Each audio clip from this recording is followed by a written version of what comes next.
নমস্কার বন্ধুরা, good afternoon. আজ আমার রান্নাবাড়া করতে অনেক দেরি হয়ে গেছে বন্ধুরা। আমার সেই এসআইআরের ফর্ম কিছুতেই হচ্ছে না, ফিল আপ হচ্ছে না। বাড়ির সবার হয়ে গেছে, আমার কি একটা সমস্যা, আধারের সাথে লিঙ্ক নেই। সেই জন্য আজ আমি অনেক দৌড়োদৌড়ি করলাম, তাও হয়নি কাজ। কাল আবার যেতে হবে। সকাল সকাল আমি সব কাজকর্ম সেরে হোম ডেলিভারি রান্নাটাকে করে পাঠিয়ে দিয়েছিলাম।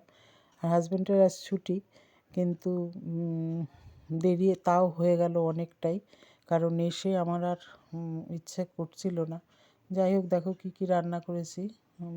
ভাত তো করতেই হবে, ভাত আর করেছি পেঁয়াজ দিয়ে একটু মুসুরির ডাল, পালং শাক, বেগুন ভাজা, আর হচ্ছে ছোটো পুকুরের কাতলা মাছের ঝোল, আর একটু তেলকইয়ের রেসিপিটা দিয়ে দেবো, তোমরা পরে দেখে নিও। আর এই পর্যন্তই রান্নাবাড়া করলাম। তারপরেও তো আরও কত কাজ থাকে না, আর কোথাও থেকে এসে আমি একদম কাজ করতে পারি না। এই জন্য আমি ভোরে উঠে যতটা সম্ভব সেরেই কোথাও যাওয়ার হলে যাই। আর দেখো তোমাদের কেমন লাগলো ভিডিওটা।